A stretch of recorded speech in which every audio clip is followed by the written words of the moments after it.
Assalamualaikum warahmatullahi wabarakatuh. Apa kabar Bapak Ibu? Sehat? Mudah-mudahan kita selalu diberikan kesehatan, keafiatan oleh Allah Tuhan Yang Maha Esa. Kembali bersama saya Muhammad Zainuddin di channel YouTube saya sendiri, Muhammad Zainuddin. Yang kemarin Bapak Ibu kita sudah membahas tentang pembelajaran sinkronus dan asinkronus. Bapak Ibu yang saya hormati, pada pertemuan kali ini saya akan coba mengurai sedikit, mempresentasi tentang model-model pembelajaran. Apa itu model pembelajaran? Model pembelajaran merupakan kerangka konseptual yang dilakukan secara prosedur yang sistematis dalam mengorganisasikan pengalaman belajar peserta didik, kemudian untuk mencapai tujuan belajar tertentu. Itu adalah merupakan model pembelajaran, maksud dari model pembelajaran. Kemudian model-model pembelajaran Bapak Ibu sesuai dengan amanat kurikulum 2013 dalam implementasi Permendikbud nomor 22 tahun 2016. Di sana ada 3 model pembelajaran yang disuguhkan dalam Permendikbud. Kemudian itu yang banyak diadopsi oleh lembaga-lembaga satuan pendidikan yang ada di Indonesia.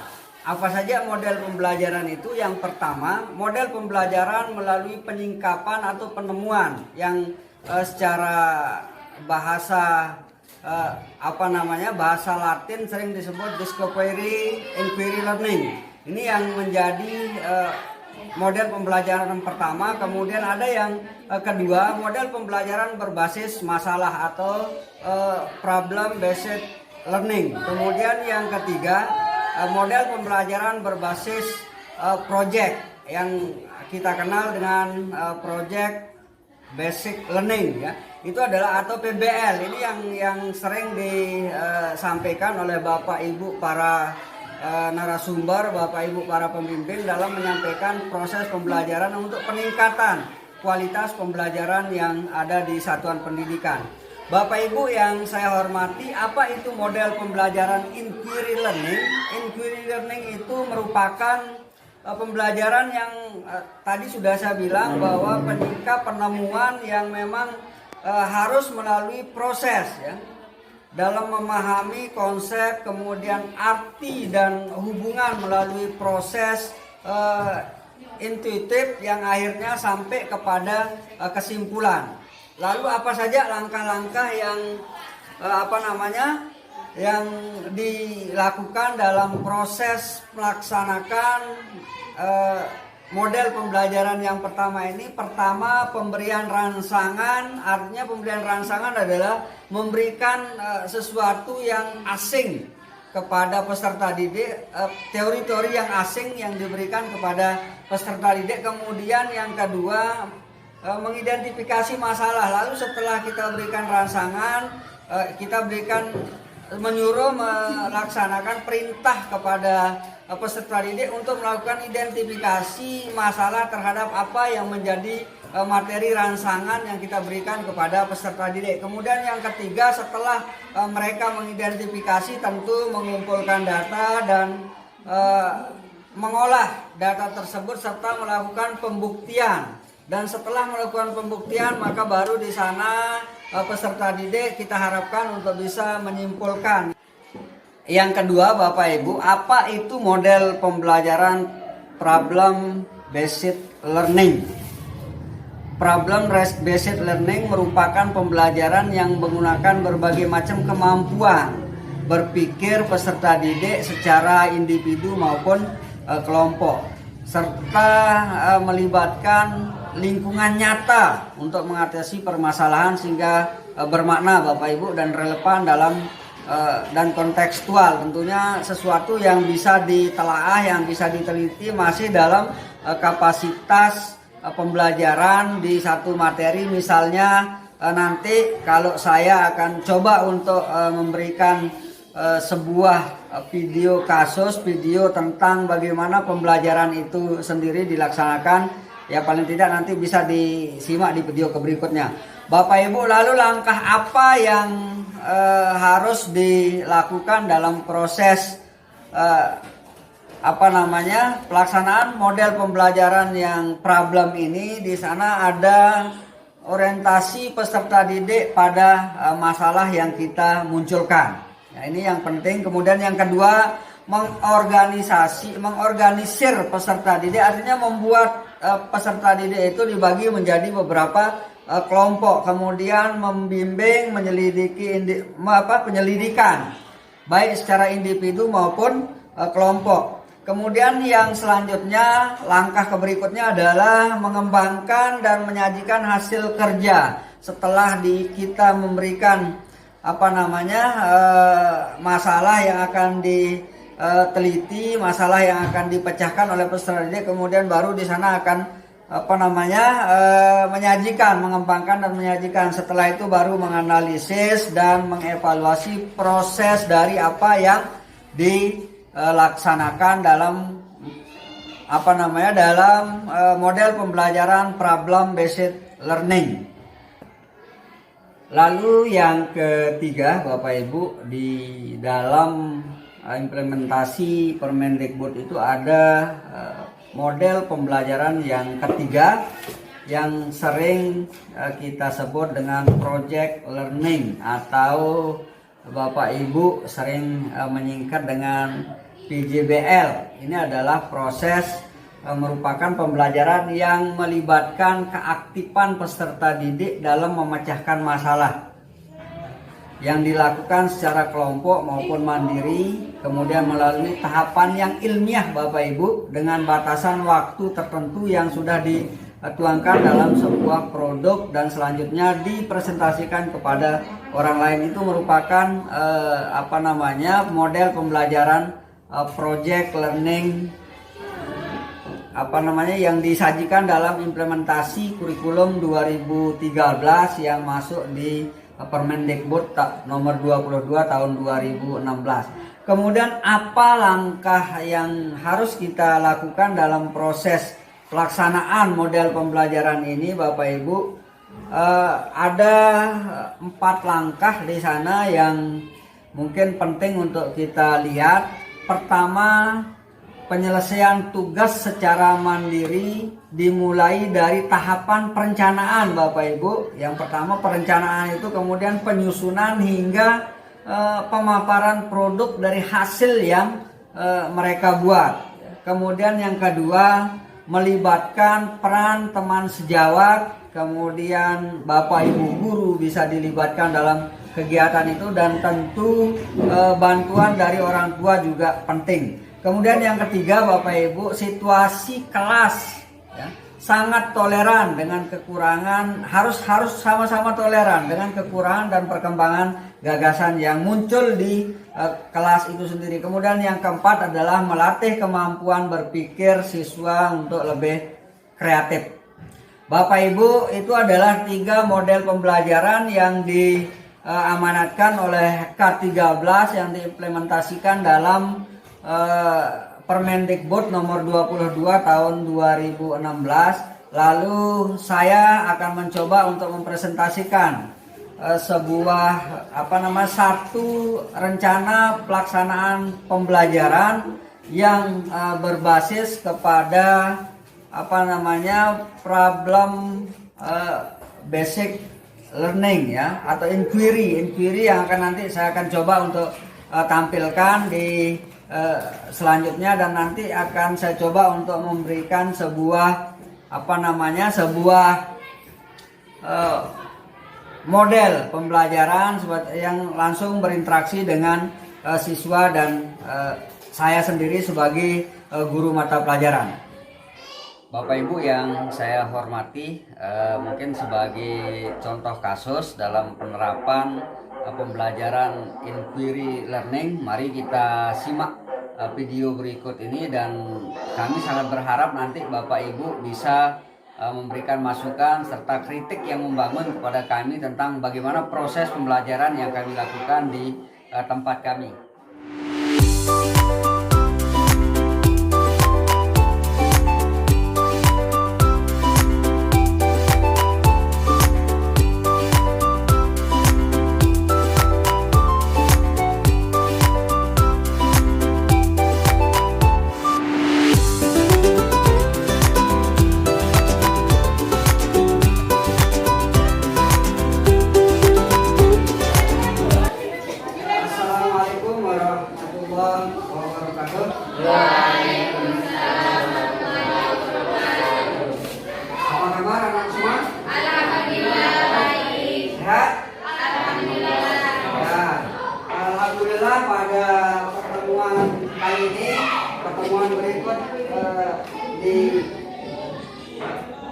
sejarah kebudayaan Islam. Di mana pelajaran sejarah kebudayaan Islam kita akan coba melihat, membahas tentang apa yang kemarin sudah Pak Guru berikan tugas tentang Islam Nusantara. Sekarang masing-masing kelompok Pak Guru minta untuk mempresentasikan, karena kemarin pada awal mulanya tugas yang Pak Guru berikan di sejarah kebudayaan Islam, Pak Guru minta untuk pertama mempresentasikan merangkum tentang apa itu Islam Nusantara. Dan materi ini nanti akan dikupas oleh masing-masing kelompok. Kemudian yang kedua, setelah kalian merangkum, melihat bagaimana proses masuknya Islam ke Nusantara, maka Pak Guru minta nanti masing-masing kelompok untuk mempresentasikan, menyimpulkan hasil dari tugas yang kemarin Pak Guru sampaikan. Karena sampai dengan saat ini kita masih bingung, ya, artinya masih bingung. Kenapa kita bingung? Karena memang Islam Nusantara itu ada, penyebaran Islam di Nusantara, di Indonesia itu ada, betul adanya, dan disebarluaskan oleh para wali songo, yang awal mulanya penyebaran Islam Nusantara itu datang dari pedagang Gujarat, pedagang dari Timur Tengah yang melalui proses panjang sendiri. Paham tugasnya kemarin? Sudah paham maksudnya Pak Guru? Paham ya? Ya paham ya, tugas yang kemarin, tugas kelompok yang kemarin Pak Guru kasih. Dan sekarang Pak Guru minta untuk untuk mempresentasikan yang kelompok 1, yang ketua kelompoknya Happy Ramadhani, untuk mempresentasikan tugas yang Pak Guru kasih kemarin. Paham maksudnya Pak Guru? Ya, menjelaskan rangkuman proses masuknya Islam Nusantara. Kemudian menyimpulkan dari yang di sana ada cara masuknya Islam ke Nusantara, kemudian perkembangan Islam di Nusantara itu bisa disimpulkan ke sana, kemudian dijelaskan dan kasih tahu bahwa ini adalah hasil dari tugas kelompok kami di penemuan masalah tentang Islam Nusantara. Nanti paham maksudnya Pak Guru? Ya, oke, baik. Untuk selanjutnya Pak Guru kasih kesempatan untuk untuk kelompok 1 mempresentasikan hasil dari rangkuman yang sudah Pak Guru kasih tugas kemarin. Dipersilakan. Ya, jadi ketua kelompok 1 ya, dibuka saja maskernya, dibuka ya, nggak usah pakai masker. Ya, ayo. Ya, bisa sambil duduk di sini, nggak apa-apa, duduk di sini dulu. Presentasikan hasil dari kerja yang kemarin ya. Ya, salam dulu ya. Assalamualaikum warahmatullahi wabarakatuh. Waalaikumsalam warahmatullahi wabarakatuh.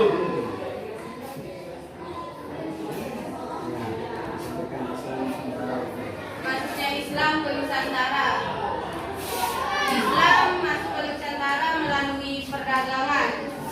Sejak abad ke-7 sampai abad ke-16 Masehi, perdagangan Muslim dari Arab, Persia, dan India yang datang ke Indonesia telah ikut ambil bagian dalam kegiatan perdagangan.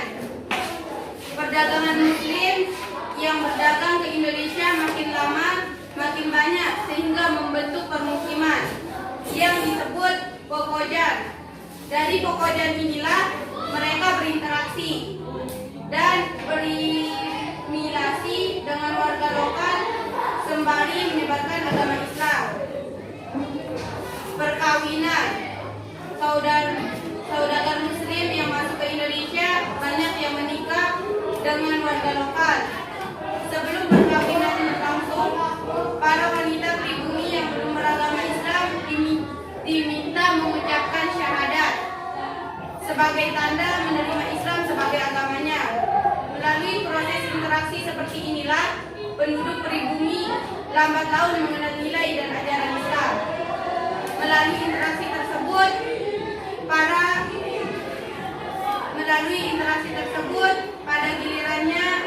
keluarga muslim itu berkembang menjadi perkampungan muslim, lebih luas lagi menjadi masyarakat muslim.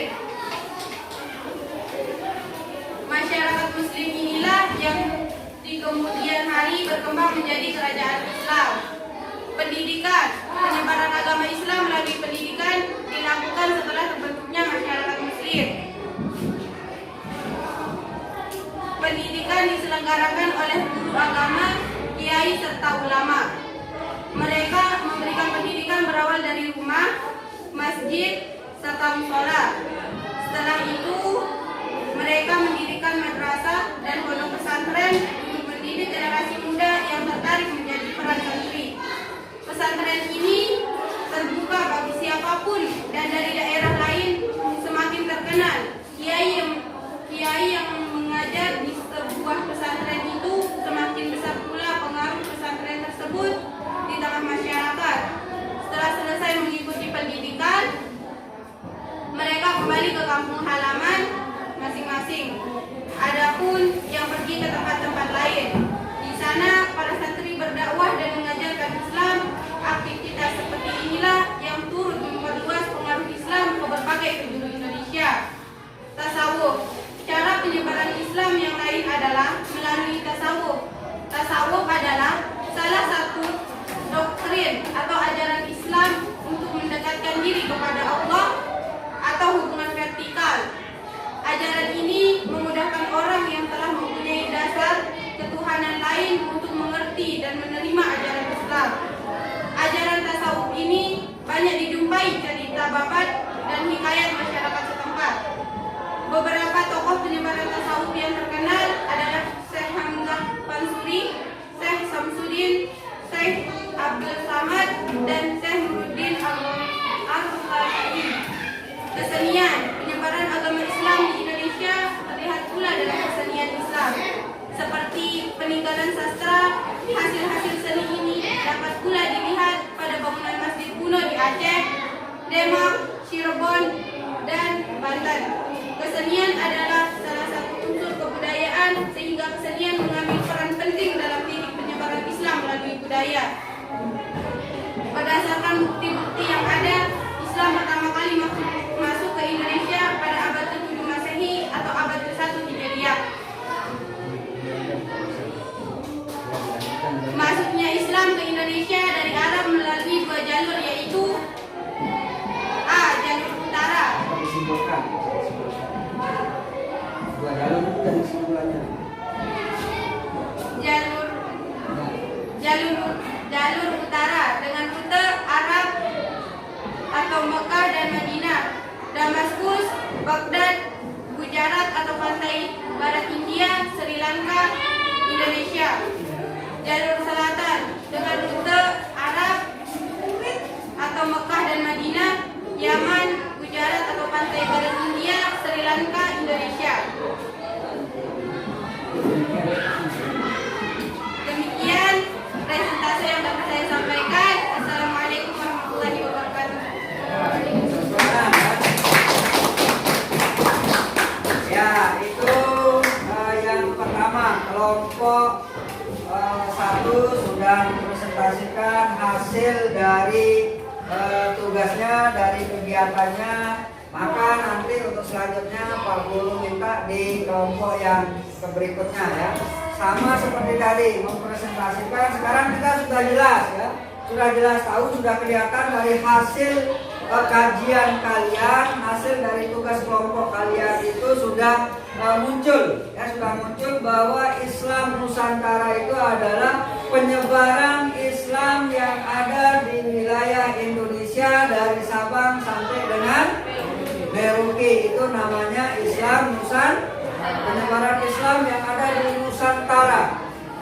Baik, mungkin ini adalah menjadi salah satu contoh yang bisa kita ambil ya dari tugas yang Pak Guru sampaikan, dan Pak Guru minta kepada yang lain, kelompok yang lain, supaya jangan sampai kalah ya. Jangan kalah presentasinya dengan kelompok yang satu ya, kelompoknya Heti. Ya, kelompoknya Heti tadi sudah cukup bagus ya, sudah cukup bagus, bisa menjabarkan bahwa Islam ke Indonesia dengan beberapa cara. Pertama sudah disebutkan tadi, ada perdagangan, kemudian ada pendidikan, kemudian yang ketiga ada tasawuf, ada seni dan budaya, jalur masuknya Islam ke Indonesia ya. Cara masuknya Islam ke Indonesia, dan ada dari wilayah selatan dan wilayah utara, ya itu jelas. Nah, Pak Guru minta seperti ini ya. Pak Guru minta seperti ini cara untuk menyelesaikan tugas yang berikutnya nanti Pak Guru kasih ya. Bisa dipahami ya, seperti yang gambarannya Heti tadi ya. Ya, Heti sudah bagus, tugas kelompoknya sudah bagus. Mudah-mudahan kelompok yang lain yang belum presentasi Pak Guru minta nanti supaya lebih bagus lagi. Sepakat? Ya, karena kita pada saat ini sudah masuk kepada pergantian jam, ya pergantian mata pelajaran di tempat ini, maka untuk yang kelompok berikutnya Pak Guru minta nanti presentasi di pertemuan berikutnya. Nah, nanti kalau sudah selesai selesai model pembelajaran yang ini, maka Pak Guru akan memberikan tugas lain tentang bagaimana menyingkap ya, mengungkap masalah atau kasus, mengungkap masalah-masalah yang lain tentang misalnya kerajaan Islam di Indonesia atau di Nusantara. Kerajaan Islam apa saja yang ada di wilayah Nusantara. Baik, mungkin itu yang Pak Guru sampaikan, dan terima kasih atas waktu dan tugas yang sudah diselesaikan. Dan nanti sebelum dipresentasi, nanti Pak Guru minta untuk dikumpulkan juga ya tugasnya yang kemarin. Terima kasih. Wallahul muwaffiq ila aqwamit thariq. Wassalamualaikum warahmatullahi wabarakatuh. Waalaikumsalam warahmatullahi wabarakatuh. Salam sehat ya untuk kita semua. Bagaimana Bapak Ibu, tadi sudah kita simak bersama tampilan video contoh kasus tentang model pembelajaran inquiry learning.